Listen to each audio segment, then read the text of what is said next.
We are officially 1 month away from the start of the NFL draft. What does that mean for the Raiders? What does that mean for the rest of the league? That plus a whole lot more comes up on Monday's edition of the Locked On Raiders podcast for March 25th, 2024. Just win. Just win. Just win. Just win. The autumn wind is a raider, pillaging just for fun. He'll knock you round and upside down and laugh when he's conquered and won. And won. And won. And won. And won. And welcome in, Raider Nation, to another edition of the Locked On Raiders podcast. Thank you so much for making the show your first listen of the day. Make sure you subscribe or follow for free on YouTube or wherever you get your podcast to get the latest edition of the show as soon as it becomes available. As always, if you're checking us out on YouTube, we appreciate that. Show continues to grow each and every day. That's because of you and because of my man, Ari. Ari does a great job making sure we're on YouTube, we're looking good, we're sounding good, and we shout him out. We appreciate him. Check him out on Twitter, at Ari Produces. You can hit me up as well, at your boy Q254. And we got the Locked On Raider podcast voicemail line, 707-654-4693. Your calls and texts will come up in segment number 3 of today's show. A lot of feedback that we've been getting over the last few days, so as you can imagine, so we'll get as much in as possible coming up in segment number 3. Segment number 2, we'll do an early check-in on the owners' meetings. I had an opportunity on Sunday to catch up with Vinny Bonsignore from the Las Vegas Review-Journal and also Raider Nation Radio 920's Morning Tailgate. He is in Orlando for the owners' meetings. I went to the owners' meetings last year when it was in Phoenix. It goes back and forth each and every year. One year it's in Phoenix, another year it's in Orlando, back and forth. So it rotates. I didn't want to go to Orlando, so Vinny decided to hold it down for us at the radio station, of course, for the RJ as well. So did an early check-in with him, especially after I saw some reports swirling about what Antonio Pierce was saying to multiple media members, and I know Vinny Bonsignore had an opportunity to kind of run into Antonio Pierce in the hallway as well before the owners' meetings actually really got officially underway, which that happens today. So got a chance to catch up with him on Sunday. You'll hear that conversation in segment number 2. Here in segment number 1, news and notes as I always do. So let's go ahead and jump into it after I tell you about the title sponsor, which is FanDuel. Make every moment more. Right now, new customers get $200 in bonus bets with any winning $5 bet. That's $200 if your bet wins. Go to FanDuel.com/lockedon to get started. As I mentioned, the owners' meetings are in Orlando. Get started today. Head coach Antonio Pierce will actually speak with the media at around 7:45 a.m. Eastern time. So depending on what time you're listening to it, this probably already happened. From my experience last year in Phoenix at the owners' meetings, it was pretty cool to have all the AFC coaches in one room at a time, which that's what's going to happen today, 7:45 a.m. Eastern time. That's when Antonio Pierce and the rest of the AFC coaches will all meet in one room, and they'll be at different tables, kind of like a round table type of situation, and they'll get to, pepper these guys with questions for 10, 15 minutes, whatever the case may be. Probably a little bit longer than that, actually. And so Vinny's going to get some sound from Antonio Pierce and that meeting, little breakfast style meeting. He'll get that over to me as well, so I'll bring that to the podcast coming up tomorrow. But they all get started today. I thought it was really cool to have that opportunity to be there last year and got to learn a lot of different things. And so there'll be a lot of reports. If you remember, one of the biggest things that came out of last year's owners' meetings in Phoenix was Lamar Jackson asking the Baltimore Ravens for a trade. And I remember John Harbaugh just sat down at the table. Then all of a sudden, boom, it was he put out on Twitter, Lamar put out on Twitter that he wanted a trade from the Baltimore Ravens. So that became the big conversation of the owners' meeting. So I don't know what's going to be today. Don't know what it is right now. Again, depending on what time you're listening to it, already may be some big storyline out there. But it's always an exciting time whenever you get all those owners, get all those coaches all in one area, and they kind of, have a few drinks, get to relax a little bit, let their hair down, and then they start to talk about, business as usual. So there you go. So we'll see what comes out of that. But that did get started today and tomorrow, and it'll get wrapped up on Wednesday.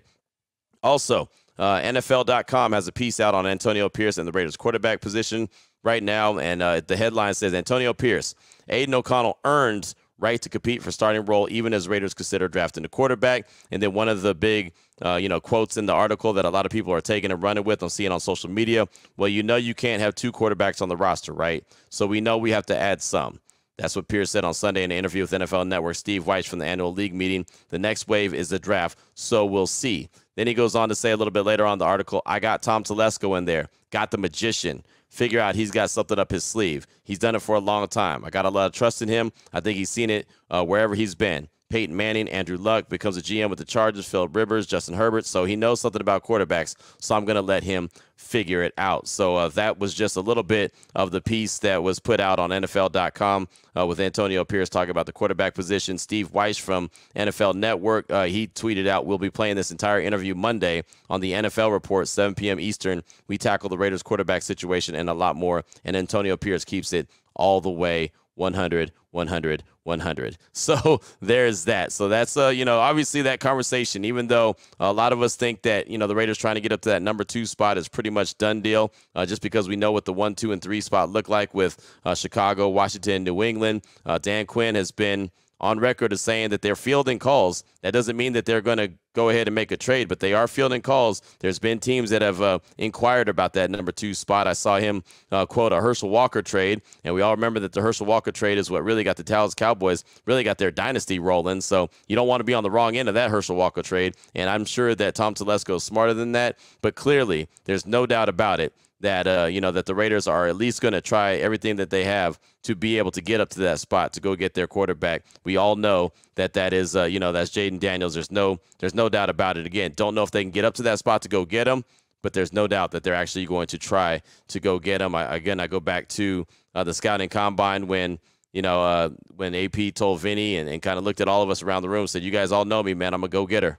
Right? That's what I do. And he said he was putting his faith in Tom Telesco, and it's basically the same thing he said to Steve Weiss. I got Telesco in there, got the magician, figure out what he's got up his sleeve. He's done it for a long time. I got a lot of trust in him. I think he's seen it wherever he's been. So clearly, AP and Tom Telesco are on the same page. And as we've talked about here on the show before, even Mark Davis, when he was interviewing, or part of the interview process when it came down to the GMs, was about the quarterback and how are they going to get that quarterback position right. So there's a lot going on, even though it looks like it could be, on life support as far as the Raiders getting up to that number 2 spot to go get their quarterback. It's not dead yet. The conversation is not dead yet. So we'll just kind of stick and observe and watch and see what happens and see if anything rolls out from the owners' meetings. But I wouldn't give up hope 100% that they're not going to be able to move up, even though it looks very, very unlikely. Coming up in segment number 2, I had an opportunity on Sunday to catch up with Vinny Bonsignore, get an early preview of the owners' meetings and a little bit of the conversation that he had with Antonio Pierce in the hallways there on Sunday. So you'll hear that coming up in segment number 2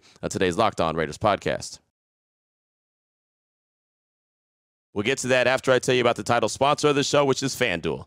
Say goodbye to busted brackets, because FanDuel lets you bet on every game of the tournament. And the tournament, I don't know if you saw the whole first weekend, fantastic. A lot of red on my bracket, right? A lot of busted brackets, and mine is definitely part of that. So whether you're betting on a big upset or a 1 seed, it's time to go dancing on America's #1 sportsbook. Right now, new customers get $200 in bonus bets if your first $5 bet wins. That's $200 to use on point spreads, money lines. You can even pick who's going to win the whole thing. Just visit FanDuel.com/lockedon. Bet on college hoops until they cut down the nets. All right, Raider Nation, here we go. Segment number 2 of today's Locked On Raiders podcast. Want to jump into the conversation I had with Vinny Bonsignore from the Las Vegas Review-Journal. He's also on Raider Nation Radio 920's Morning Tailgate, along with Lindsey Brown and Clay Baker, 7 a.m. to 10 a.m. Well, he's in Orlando for the owners' meetings. And last year, as I mentioned, segment number 1, it was in Phoenix. This year, it's in Orlando. Next year, he'll be back in Phoenix. But I had an opportunity to catch up with him because there was some, rumblings about the Raiders and their quarterback position, and a lot of conversations either with Steve Weiss from NFL Network. I know Jeremy Fowler from ESPN had a little something to say. Even Vinny put out a piece after running into Antonio Pierce in the hallways. So the piece that Vinny put out in the Las Vegas Review-Journal is called "Antonio Pierce has earned everything he's gotten in his career, but his power of persuasion, call it talking it into existence, is real. He can do that same thing to help the Raiders get their franchise quarterback." And it's funny, talking into existence is what he did to get the job. Right, the full-time head coaching job. He literally sat there in the media room and told us what his goals were, that he was going to try to get that head coaching job. He wanted nothing more than to get the job, and how the blueprint was going to look. Like, he was going to roll it out this way, that way, and the other, and he did. So, he's a very persuasive guy.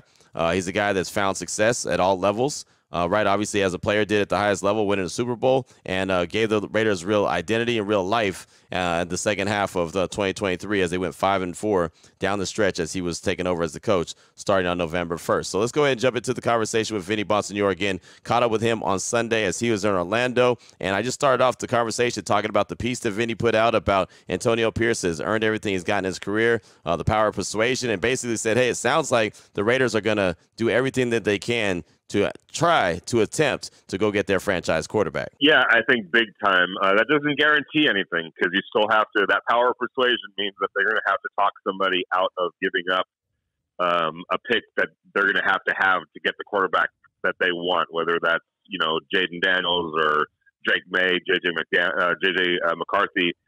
Any of those three players will require them moving up, and that means convincing somebody to trade down. That's just the reality of the situation.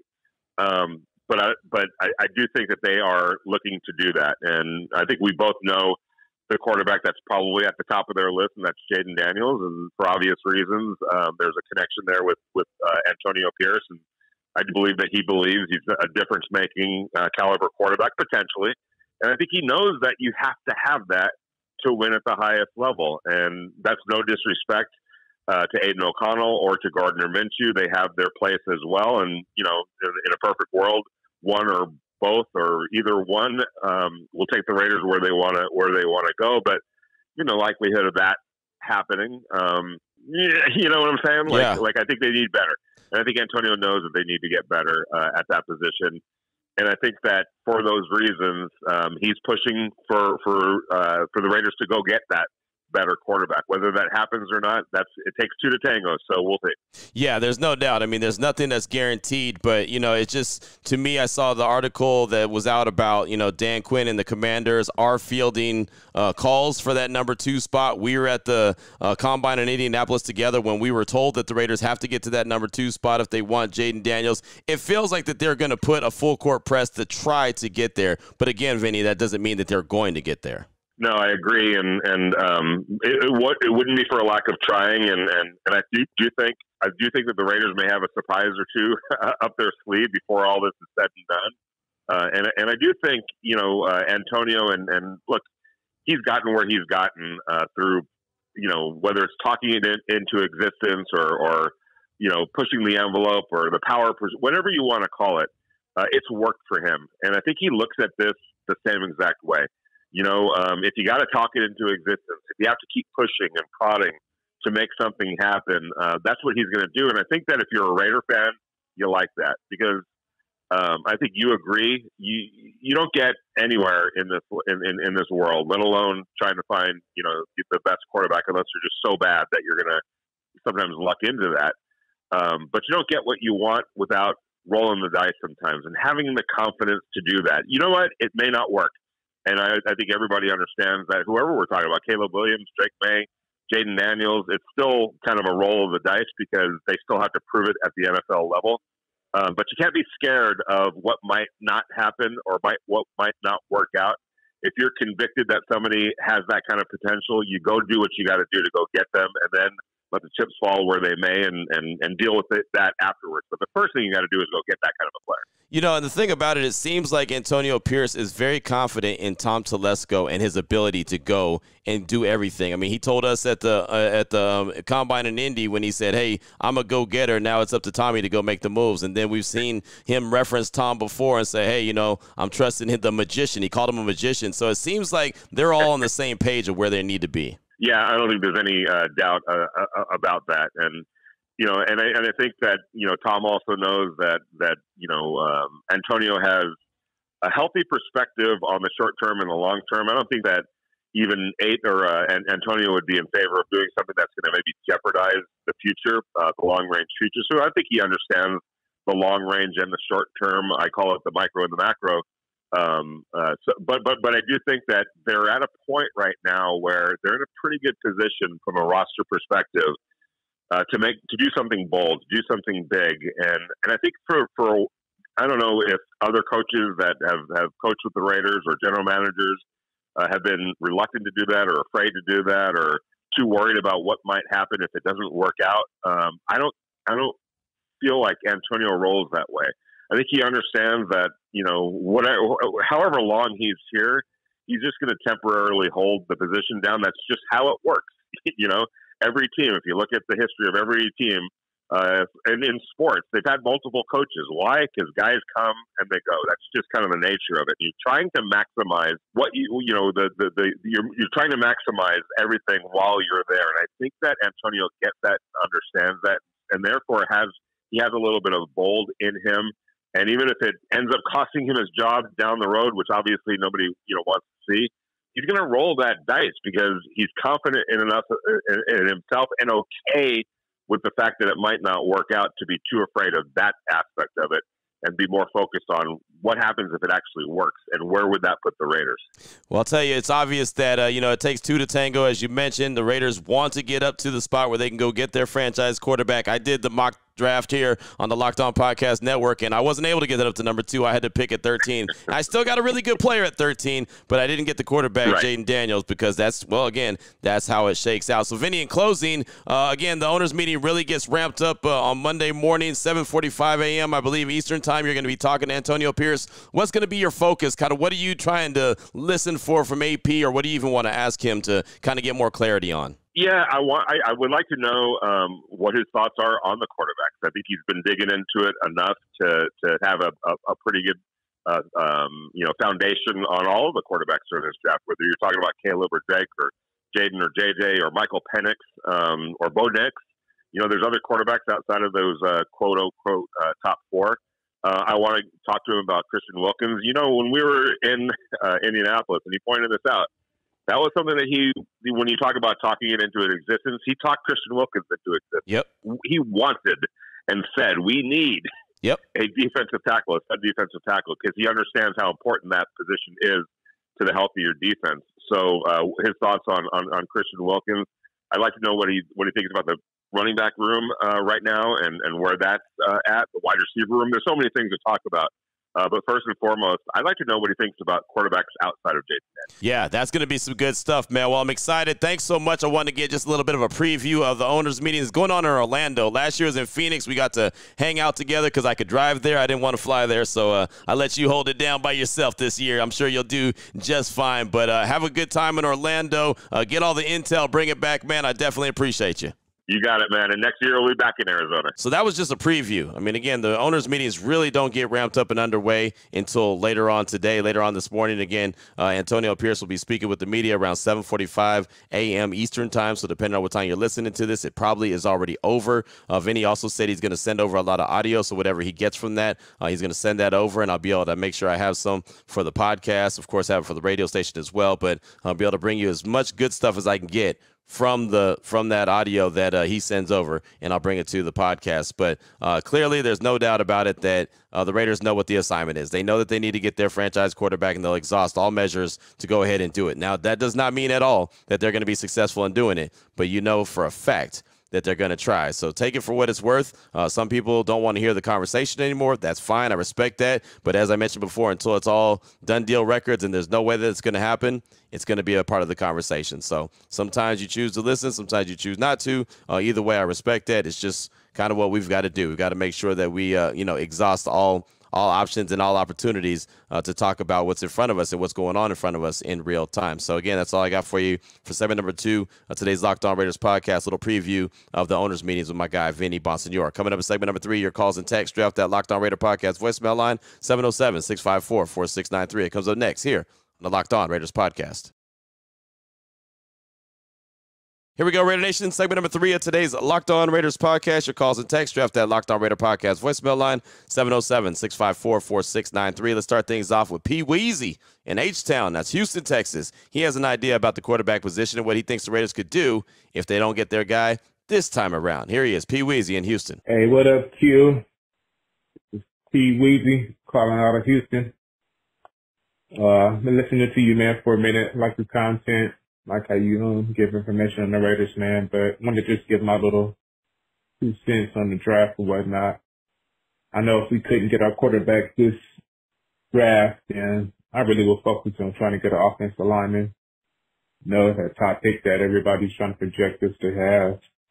Get more, picks out of the defense. Then next year, man, I would try to focus on Shedeur Sanders out of Colorado. think that'll be a good fit for us too. You know what I'm saying? We'll just try to load up on our defense this year. You know, get it more filthier the next year. Go after Shador. So yeah, man, that's my little spin on it. What I would like the Raiders to do. You know, like I said, man, I like your show. Good content, man. Good deal. You're doing your thing, bro. All right, man. I'll holler at you. Peace out. Thank you for the call, my man. I appreciate you. And, I mean, yeah, that could be a thought, right? You could try to get your guy next year. But the problem is you're going to have to lose a lot of games to try to get in a position to get your guys next year. Like I've heard a lot of people say, oh, just go get Shador Sanders. Go get Shador Sanders. Deion's already let it be known he's not going to be able to play or he's not going to play in cold weather areas. And Las Vegas isn't a cold weather area. Okay, I get it. But that means you have to lose a lot of games to be in position, or you're in the same position that you're in this year where you're trying to go from 13 to 2, or you're trying to go from, say the Raiders have a good season, maybe even in the 20s, right? Maybe what if they mess around and make the playoffs? Then all of a sudden you're talking about 20s to the top, so you're still in a bad position. So that's why I kind of look at it like just if you can go get them now, go get them. If you can't, well, then you just can't, right? And some things are out of your control. But if you have any ability whatsoever to try to, I don't want to say force the issue, but try to make it happen, I would try to make it happen while you can this year. Because, again, nobody wants to go and root on a team for 18 weeks and 17 games of losing so they can get in position to grab their quarterback next year. That'll feel like a couple wasted years, won't it? So thank you, P. Weezy, for the call. Definitely appreciate you. Up next, got a text from Stabler's Ghost. Says, hey, Q, Stabler's Ghost from the 413. Wouldn't it make sense to take Arnold at 13, draft Jordan Travis around rounds 3 or 4? Aiden O'Connell will beat out Minshew, and Travis could rule in 2025. That would let us go straight best player available and build a beast. Anyway, Q, you're the voice of Raider Nation. Let's go Raiders, a Stabler's Ghost. And look, I talked about my mock draft that I was a part of with the Locked On Podcast Network, and those shows should be coming out sooner rather than later. Matter of fact, I got to send in a video. I got to send in a video to be part of the show. But yeah, I mean, look, I tried to get up to number 2. David Harrison, who's the host of Locked On Commanders, wouldn't even return my call on the day of the draft, right? I mean, the night before we were talking, I offered up a lot. He tried to counter, but he didn't. He wouldn't sign, seal, and deliver it. So our talks kind of broke off. Never heard from him the next day. Tried to reach out, tried to get some interest. Never heard from him. That very well could happen in real life. The Commanders might say, yeah, thanks, but no thanks. That's our guy, and we're going to go ahead and take him. And that's what they did. They took Jaden Daniels in ours. And I did take the best player available at 13. I didn't decide to trade anymore. I thought, okay, if I can't go get the guy that I really want, I'm not going to trade just to trade. So I stayed at 13, and I got the player. And again, I picked the players out of Terrion Arnold, Quinyon Mitchell, Byron Murphy, top offensive tackle, or Michael Penix. And I'll just let you know, Michael Penix did not go in round 1. So it was not Michael Penix at all that I selected. So out of the 4, Arnold, Mitchell, Murphy, or the top offensive tackle, those are the guys that I was going to choose from, whoever was available in that order, whoever was available there at 13. So that probably gives you a great idea of who I went with at 13. So Stabler's Ghost, thanks so much for the text, and thanks for the compliment as well. Definitely appreciate you. Up next, got a call from Barry from Baltimore. He's calling to talk about the last couple of weeks of moves the Raiders have made in general, like free agency and stuff, and gives an overall assessment of the moves. Here he is, Barry from Baltimore. What up, Q? This is Barry from Baltimore. Just wanted to call in on a couple of things, just a few topics that's been going on in the last, week or so, or just free agent in generally. I kind of like what the Raiders have done so far, signing their own players. Obviously Wilkins, I love that move. I really wanted him. I'm glad they did that. Losing Jacobs, I'm a fan of him. Man, it hurts, but I also get the business side of it. I guess they have to set their price, and that's just how it rolls with the negotiations. So as a fan though, I'm going to miss him. I hope him well in Green Bay. And I guess it's Zeus time, and the Madison side, and I'm not too, pumped up about it, but it is what it is. I mean, he's a serviceable backup, and I would hope they would draft someone else as well. So we'll see how that goes. And in free agency, I kind of think the Raiders, it seems like they're trying to, Telesco's trying to get as many comp picks as possible, because they're really not, signing a lot of them, and I think they're trying to keep that in mind, which is smart. Strategic. I like it, bring back their players, maybe sign some players that got released where it doesn't count against that. We'll see how it goes. I'm surprised they haven't brought in any offensive line yet, but maybe that will come on some deals. And of course we got the draft. real quick on the draft, I'm like you, would love to trade up to Daniels. Get your guy. Let's roll. Let's go. We need that franchise quarterback. I mean, Minshew, all right. O'Connell, okay. I mean, to me, they're backups. You know, so you need to upgrade that position. And if it's not this year, which I hope it is, and maybe, you know, next year, who knows? I wouldn't mind a scenario. If not, trading up, you know, get a cornerback, Arnold maybe, who knows, or maybe the top offensive lineman or just anything, and then, you know, try to, you know, possibly get like a Penix in the second. I could live with that too. So just a quick overview of everything. But I also too, I appreciate the podcast. You bringing it on the daily, you know, keeping us up to date, especially this time of year. It's pretty exciting. I like the way, the path the Raiders are going. So we'll see. And I'm just ready, man. All right, I'm out. Go Raiders. Thank you for the call, my man. I appreciate you. And I think the Raiders have done really well, right? They haven't gone crazy, but they've got some quality players. Obviously, Christian Wilkins is the big dog, but Minshew started games, right? He can get it done. You got a tight end to fill the void of Austin Hooper that, you know, is not going to be a guy that's going to catch a bunch of passes, but he'll do the dirty work. He'll block. Obviously, the Raiders need blockers. He'll do that, and, you know, he'll make a catch here and there. So, you know, it's going to be the Michael Mayer show when it comes to the tight end position anyway. As far as losing Josh Jacobs, I do think it's a big deal. I know a lot of people are looking at it like, oh, it's just a running back. It's cool, even though it's a fan favorite. I look at it beyond that. Like, Josh Jacobs was a big deal because he kept the Raiders together when the Raiders couldn't stay together. Right? I mean, when the Raiders had no identity, he gave them an identity. When the Raiders were lost at sea, he was the life preserver. Right? I mean, I can give you so many different statements that would make sense.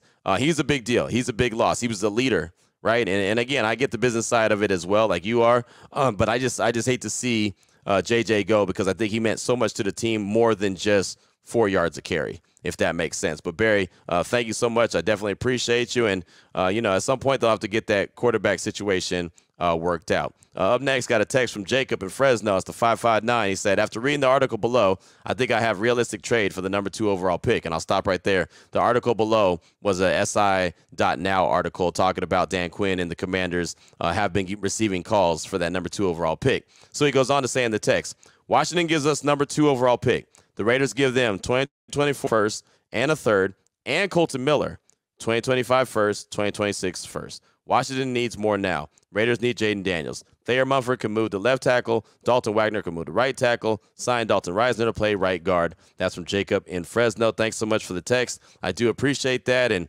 honestly, I don't mind the draft picks. I really don't want to give up Colton Miller. I don't want to give up a player if you don't have to. I mean, honestly, like, I don't want to give up a player if you don't have to. If you do have to, I can understand where you're saying give up Colton Miller because Thayer Munford played well. But I don't know if I'm willing to give up the stable spot on that offensive line, the left tackle. Think about it. If you do that, just say you follow that order. Now you have a brand new left tackle. You have a brand new right tackle, right? You have the center and the left guard are the same, and Andre James and Dylan Parham. But then you've got right guard. You got a right guard as well. I mean, you got multiple positions, right? Instead of just 2, now you got 3. No, you'd have 4. Yeah, you'd have. Wait, hold on. Now I got to do my math. It's only 5 guys on the offensive line. Yeah, you'd have 3. You'd have 3 new guys: left tackle, right tackle, and right guard. Hey, I just don't think that makes a whole lot of sense, man. My math wasn't mathing on that one. Got me all messed up. But you get what I'm saying. I just think that the continuity.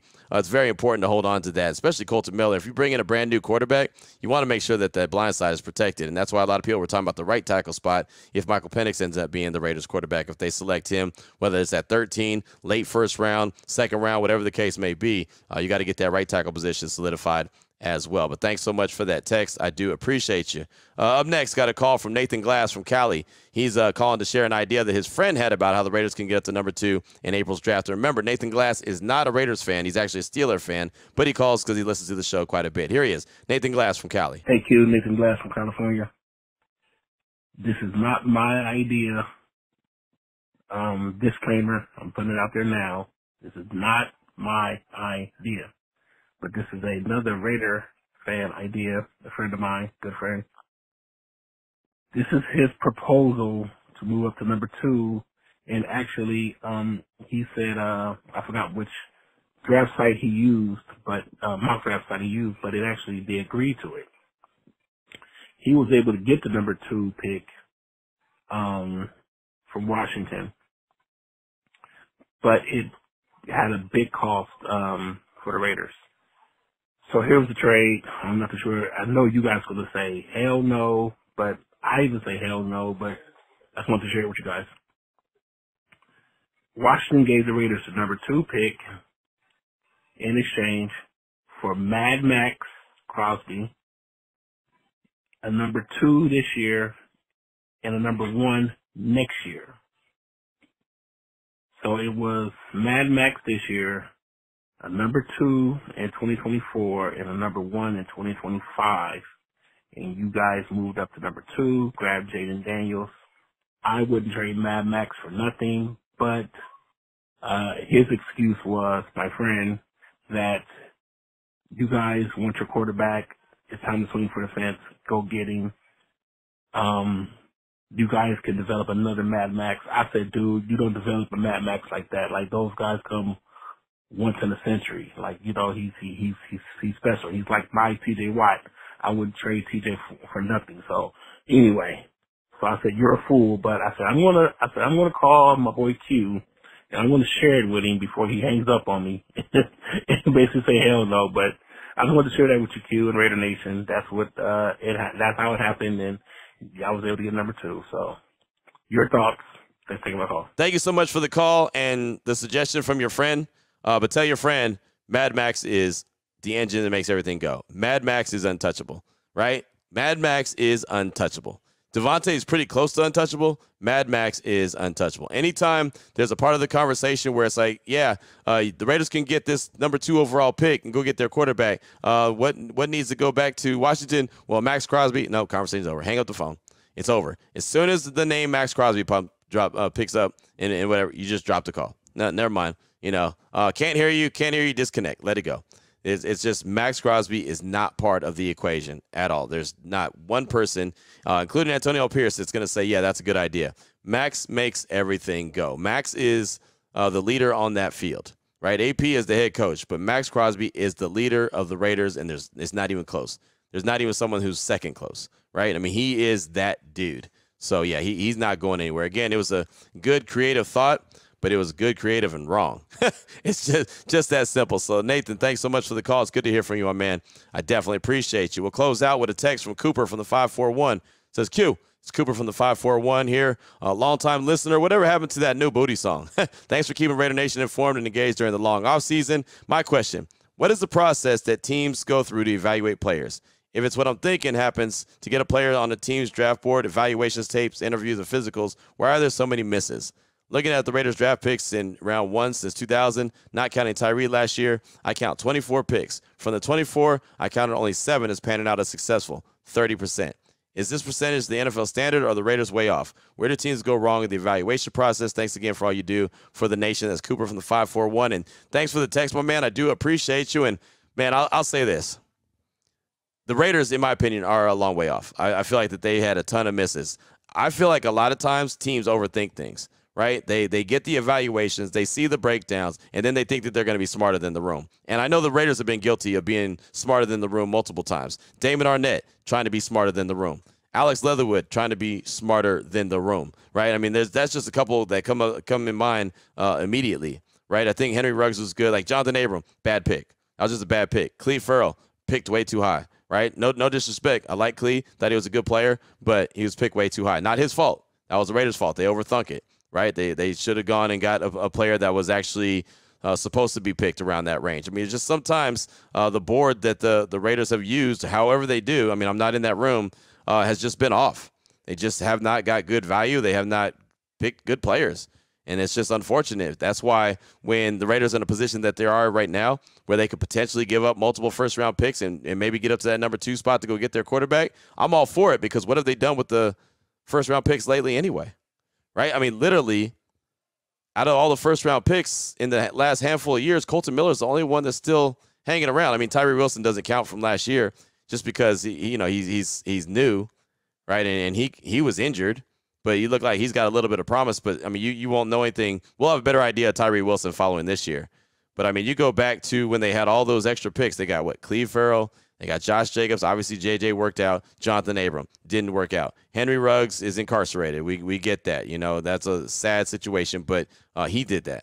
Damon Arnett is probably incarcerated too, right? And his is a whole different situation. Alex Leatherwood barely hanging along in the league, right? Tyree Wilson, obviously last year, that's something to, we'll see what happens. And at some point, they didn't have a first-round pick the first year of Josh McDaniels and Dave Ziegler just because of the trade for Devontae Adams. So they gave it their first and second-round pick. Didn't have him. You know what I mean? So their first-round picks have just been really, really off. And the thing about it is, it'd be one thing if they were just off with the Raiders and they didn't play well. These guys don't go. They go to other teams and they don't stay. They don't stick and stay. They don't thrive. Right? Not like first round picks are supposed to. Some of them might still be in the league, but they're not playing at the level that they should. So as far as I'm concerned, the Raiders' evaluations have been off for years. And it shows in the number one picks that have just been absolute misses. So Cooper, thanks so much for that text. I do appreciate you. And as far as the new Booty song goes, man, I just stopped playing it because it took up too much time, and I didn't want to waste too much time with that when we got people that want to get their calls and texts in. So I want to try to dedicate as much time as possible to the listeners instead of just me having fun. But I enjoy, the new Booty song was cool. Maybe once in a while I'll bring it back just to have a little bit of fun. It was cool. It was cool while it lasted, right? But definitely, like I said, appreciate the text. No doubt about it. So that's going to do it for today's show. Again, the owners' meetings get going today. Excited about that. 7:45 a.m. Eastern time is when Antonio Pierce speaks with the media, so most likely it's probably already done by the time you actually have an opportunity to hear this. Did a preview on Friday on my radio show, Raider Nation Radio 920 Unnecessary Roughness, about Jordan Travis, the quarterback out of Florida State that hurt himself at the end of the season in 2023. A really good deep dive with E.J. Snyder from Bootleg Football. Did a fantastic interview. I might bring that to the table tomorrow so you can get an idea about Jordan Travis, the quarterback that a lot of folks have been talking about out of Florida State. He could be a guy that's kind of flying under the radar. As a matter of fact, who was it who hit us up? Stabler's Ghost sent us that text earlier in this segment about drafting Jordan Travis around 3 or 4. And that's definitely a possibility. He does have a top 30 visit lined up coming up with the Silver and Black. So that's going to do it. Stabler's Ghost, again, thanks so much. P. Weezy in H-Town, Barry from Baltimore, Jacob in Fresno, Nathan Glass in Cali, and Cooper in the 541. Appreciate all the feedback on today's show. So until tomorrow, Raider Nation, take care of yourself, take care of your family, love on your family. Most importantly, as always, just win, baby.